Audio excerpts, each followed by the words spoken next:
Hello, I welcome you all on behalf of Dental Surgeons Association of India. So today we have a very special guest, Mr. Prashant Bhushan.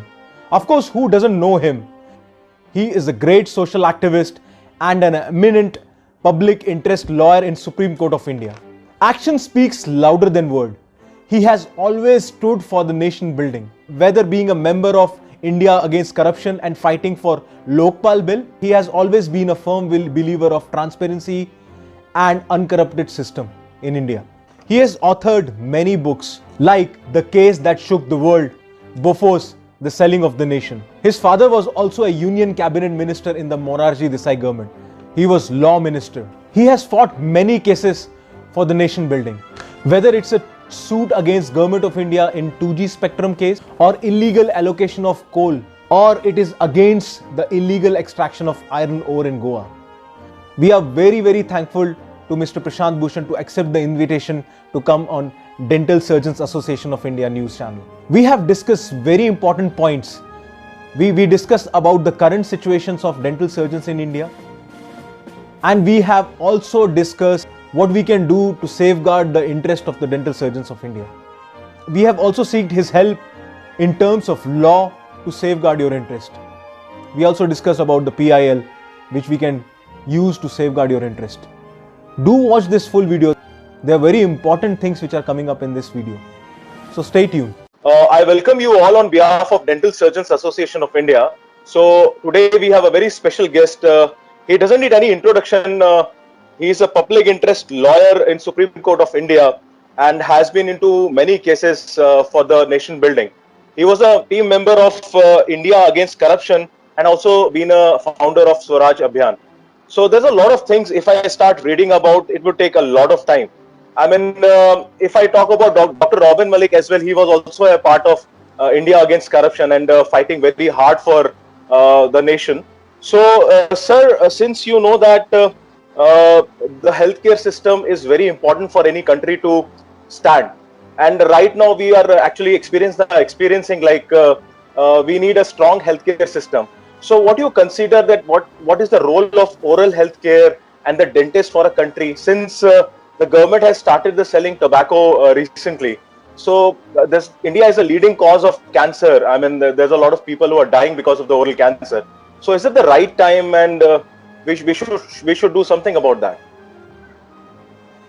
No, in my view, it is certainly not the right time. There is no right time to start selling tobacco. In fact, tobacco should be very strongly curbed. In India, it's not just a cause of oral cancer, it's a cause of all kinds of cancer. In my view, even cigarettes should be strongly curbed. And those who say that no tobacco farmers should be allowed to survive, etc. You can't allow tobacco farmers to survive at the cost of so many lives.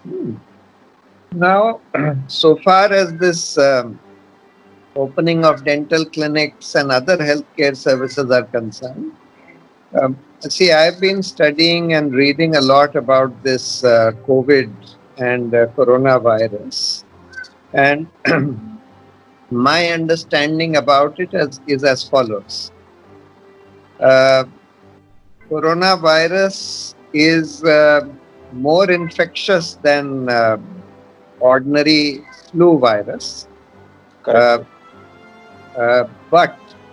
it is in many ways just as serious or less serious than the flu virus. So I was saying that you see, the vast majority of the people remain asymptomatic, and in India the problem is going to be much less serious than it has been in the northern countries.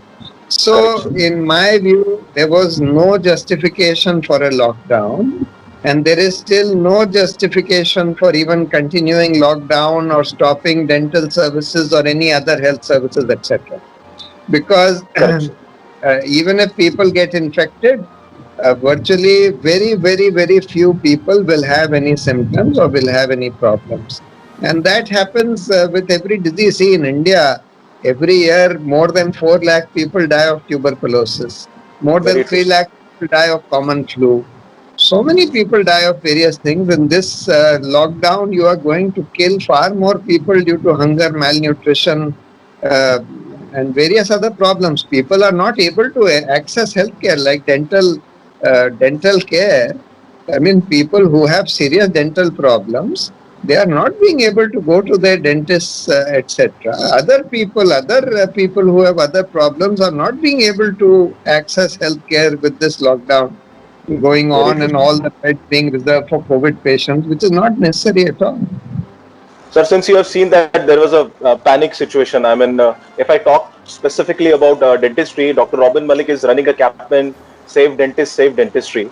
So what we have seen is that already the employment and education ratio is very much hampered in dentistry.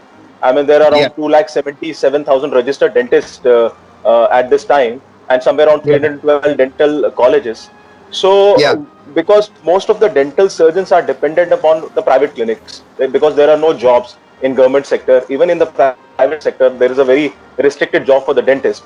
So, what is your take on that? Because Dr. Robin Malik is actually having a lot of dental surgeons calling him on ground reality because taking an education, they spend a lot of money, and after that also they have to spend money for opening up a clinic. I mean, the situation for a healthcare, which is an integral part of allopathic system. Don't you see that condition will deteriorate more because the panic is actually taking away a lot of professions? yes, of course, of course. I mean, every profession, virtually every profession is being very adversely affected. Not just profession, I mean, all kinds of healthcare is being seriously affected. And as I said, there is no justification for doing this because Correct. if you closely examine the morbidity, mortality, etc., from all this, it's not more serious. It's certainly not more serious than common flu in terms of Correct. total morbidity, etc. I mean, you can definitely give the blame to the education system because dentists are left behind. They are not given any education on the health laws. They are not giving any education on the management, and ultimately they have only one thing remaining, that open up a clinic. And absolutely, you are correct. If the system is lacking, then we are going to suffer because dentistry is a most recognized and very important field of medicine. So, sir, along with that, I would like Dr. Robin Malik to tell you about his campaign, Save Dentist, Save Dentistry, because we are running a campaign and we have done a survey. Because there are a lot of dental surgeons, but one number of quack, it is very high. And in this particular situation, they are actually doing the treatments without protocols and all. I mean, this is also a medium of spread because we are running some campaigns and we are running some surveys at a ground level. Dr. Malik, you want to add on something on that particular Well, I think topic? the system is like we have to be like when we speak about healthcare, we are talking about the strong healthcare system. But when we have in our country, when you have quacks working on the ground level, the most of the people are they are fooled by their degrees, their with their boards, and because the common man don't know are they qualified or not. So what the government is doing, that is a big question because we have closed our clinics to prevent the spread of the COVID-19, but they are still opening and without the protocols. I think that's a really we have to think about. You're absolutely right. You see, this dental education is supposed to be regulated by the Dental Council. So, I mean, the government should have normally, just as they superseded the Medical Council, they should have superseded this Dental Council also and appointed a set of good administrators who had some experience and knowledge of dentistry. Some good top dentists and others should have been appointed Correct. as the administrators for this dental council. Because what I feel is that the Dental Council of India is responsible for the policies for the healthcare system in the dentistry, and we are lag behind the policies because there are no new things in the policy. We are just following the same system of 50-year-old dental law. We are just following it. So we need to transform it with time and as per the requirement of the country. And so because of that, the young dental surgeons, the population of the country is suffering. The students are suffering. That is the main reason. I think they have to be look into it. The council is there to safeguard the health of the system, to safeguard the interest of the dental surgeons, but they are not doing that. dental council and not really interested in the welfare of dentistry or the people of this country. Unfortunately, this has been the situation even in the medical council for some time. Even in the bar council, we have a similar situation.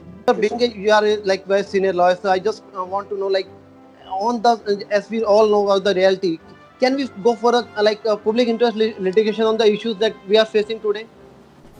Should we go for that? Can be done. What you can do is you can formulate whatever you feel that needs to be done, and then we can examine whether it's viable or not.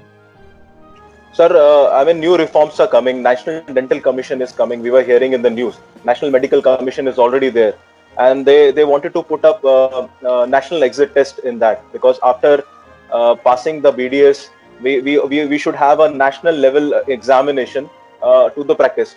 So, what do you want to say about this step? Is it a welcome step, or it will actually correct the situation of the dentists in the country? It depends on what kind of dental commission they form. See, we've experimented with these elected bodies and we have found that there are all kinds of problems with the elected dental council, bar council, medical council, etc. If the government needs to set up a commission, it should be set up in a transparent manner, and was saying that it will depend upon what kind of dental commission is set up by the government. It needs to be done in a somewhat transparent and a broad-based manner, so that we get some credible people in it. If the government alone nominates, then there will be a problem. It should be the selection of the members of the dental commission should be by a broad-based body of credible institutions and people. Then only can we get a proper and credible dental commission. So when about national exam may not be a bad idea, so long as the exam is conducted by a proper body. May be a good idea. We have got the national examination for the eligibility test for the PM, all the admissions in medical colleges and dental colleges. But what is happening? Due to the people are not qualifying the exam, and every time the government just decrease the eligibility criteria for the percentile, so that the seats of the private colleges are fulfilled, because otherwise they were vacant. But to benefit the colleges, private colleges, they just degrade they bring down the eligibility criteria to a lower, so that everyone can get the admission. So what's the use of getting a national exam if we are not following the standards of that which we aim? Yeah, I agree. There should be a proper standard, and it should not be downgraded just in order to fill up these seats of these bogus private. Most of these private medical colleges are bogus. They need to be shut down. They are just shops. And sorry to say, and I will like to mention that today we have degrees on the correspondence also. People are not going to the colleges; they are just paying the fees and they are sitting at home, or they are getting degrees within a time period. They just go for the exam and all. And then we have the visiting faculty in the dental colleges and medical colleges. Because when the faculty will be visiting, then who will teach them? How the student will learn? Yeah, I agree with you that most of these dental colleges are bogus. They need to be just shut down. Exactly. But sir, what is the plan? What should be the plan to actually reform these things? Should more government colleges be open, or there should be proper control on the private colleges? What is your suggestion for that? If we talk about the future of dentistry or medical profession? In my view, more publicly funded or government funded dental colleges should be open. And I'm not saying that private colleges should not be allowed. They should be allowed. But there should be a proper regulation. It should be by a credible body. If you have a credible dental commission, then Sir, Dental Surgeons Association of India has more than a lakh dental surgeons are connected with. And Dr. Malik has been running this campaign since more than a decade now. And he also fought the election, but couldn't succeed there. So, sir, what are your suggestions for Dr. Robin Malik? Because it's a body which has been existing for last 10 years and more than lakh dentists. Because if 90% dentists are not happy with the system which is there, so what is the use of that? And can you suggest Dr. Robin Malik for that particular situation? What he can go for that? So, I mean, if you have a membership of 1 lakh dental surgeons in your association, it's a very strong and powerful body which can certainly lend a lot of weight to any campaign that you start. So therefore, you should start a campaign for reforming the whole business of dental education, dentistry, etc. You should come out with all your suggestions and run a public campaign to put pressure, to build public opinion, to put pressure on the government, to put pressure on all the public authorities. And we can also explore the possibility of a PIL on this. Absolutely, sir. Absolutely. Because the employment condition is really bad. I mean, there are no government jobs. And if government can provide jobs at the CHC, PHC level also, because there are no recruitments. And even the quacks are filling the shoes of the dentist in rural areas. So, I mean, actually speaking, the oral health mission is not working properly on the ground. Yeah, I can understand that. I know that that's true for the medical education in general, and it's must be true for dentistry also. Correct, correct. Dr. Malik, would you want to say something about your anti-quackery drive? Well, we have just, sir, I just want to share that we have started collecting the data of the dental quacks working all over the India, and soon we will write to the authorities about the quacks. And if they don't take action within a 1 month or 2 months period, then we will surely go to the court to have the action on that, because authorities are sleeping, so we have to wake them up. Otherwise, it will be in a very bad situation we are going to. So the only thing is that if you are saying that qualified dentists are not willing to work in the rural areas, then what happens to people in the rural areas who have dental problems? So naturally, these quacks fill in that vacuum. Bridge course for the dental surgeons to the medical fraternity, so that where we can train our dental surgeons for a shorter time, like for 1 year or 1 or 2 years, and then they can be allowed to work in the rural area as a medical practitioner as well as a dental surgeon, and the government will get the workforce to work in the rural area on the primary health centers with a dentist as well as a medical practitioner. So they will work dual mode for the government, and that can be a boost to the health system. But that was not accepted in due to some political reasons and all. So the Indian Medical Association was against it. Actually, they came on road and protested this particular step. They feel that their jobs will go away. Exactly. Even if you talk about dentistry, sir, it's a 5-long-year course. Then if you go for post-graduation, it takes around 3 years. I mean, the course is very long. Absolutely, you are correct that it's a very long period of time that we are utilizing the dentist into studies. And when we talk the subjects of dentistry, they study general medicine, general surgery, pharmacology. The subjects are absolutely similar. And if somebody say that the implication of education is not good in this particular colleges, then definitely there is no use of running college for 5 years. So what do you want to talk about the bridge course? Should it be done if the education system is so long in dentistry, or the education should be properly monitored in this particular regard? See, in my view, there should be a shorter course, of dentistry for teaching people whatever is required for primary dental care. So that there will be a lot more dentists who are equipped for primary dental care, and who can spread out in the rural areas also, can practice in the rural areas also for normal work. So, but for that also you need proper, mostly publicly funded government institutions. We certainly need more publicly funded government institutions, proper institutions for teaching dentistry, whether it is the shorter course or whether it is the longer course. Sir, since more than a lakh dentists must be watching this video, so what is your suggestion to them? Because the young dental surgeons are jobless these days. In fact, if they get job in private colleges, sorry to say that they hardly get paid of around 10,000 rupees, which is way less than in a journal public as well. So, what is your suggestion, and how can you can motivate these people? Because they are keep calling Dr. Malik. The parents are calling because they are saying that after studying and spending so much of money, they don't have any job. Even some of the senior people don't consider them a doctor as well. So, yeah, Dr. Malik, you want to add on something? And sir, I just want to bring to your notice that what is happening. I'm getting calls from Srinagar, basically Jammu and Kashmir, like in the past few days from the parents.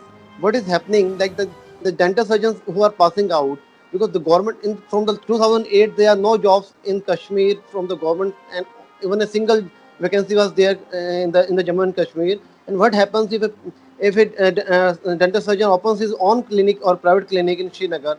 But due to the scenario in the Srinagar, because they are mostly in the curfew for 4 or 5 months in a year, so they are not able to even earn their bread and butter because they are already in 5 6 months they are in curfew. So that is the one they are suffering. They are saying that we can't run our private clinics and government are not getting the vacancies for the dental surgeons. So what they should do? Because the parents have spent their hard-earned money to educate them, and now people are not getting married, they are not getting jobs, they are not able to earn their bread. So we want to you to motivate them. I mean, what we can do if we can take the help of the law, how best we can do, and how can we console them? What is your suggestion on that? No, so Kashmir, of course, the problem is very, very serious, and it's not merely for dentists; it's for everybody. It's very, very serious problem because of the curfew, because of this 9-month-old lockdown, which has been there for the last 9 months in Kashmir, and it seems to be endless now. So there, everybody is suffering and suffering enormously, not just dentists. So therefore, everybody should get together as civil society and raise their voice against this lockdown and stopping internet and curfew and so on. But so far as the rest of the country is concerned, I feel that if these dentists are qualified and proper dentists who are not being able to get any jobs right now, then groups of them should get together and open a cooperative or a community dental service. Some of them can go to the rural areas also and set up these dental services in the rural areas. Why should they not work in the rural areas? There is plenty of demand and need in the rural areas. So Very therefore, and 4, 5, 6 people should together set up so that the expenses on each one of them is not that much, and each one of them does different kinds of things. So those are those. If I've seen that even among lawyers, young lawyers are getting together and setting up small law firms, or which are quite good, which are able to do cases in different courts and different tribunals and so on, and the cases between them. So that's the kind of thing that these young dentists should also do. Firstly, get together, form small firms or small cooperatives and work together. And secondly, also go to rural areas and work there. Correct. Since it's a democratic country, I mean, Sir has given suggestion to all dentists to unite, because if we unite, and we can definitely save our interest. And in fact, that will be easier thing for Dr. Malik also, since he's leading them, because there are a lot of distribution. If you talk state-wise, a lot of colleges are there. Some people have different kind of rules, regulations. But if we unite, we can definitely change the face of the dentistry. Dr. Malik, you want to add something on that? Well, I would just like to thank you, sir, for joining us and guiding us. And we will back to you with us for more discussion on the ground level. How can we do good for the fraternity? And we will in touch with you, sir. And we thanks a lot for joining us. Okay. Thank you. Thank you. Thank you, sir. Thank you so much. It was a comprehensive discussion with you.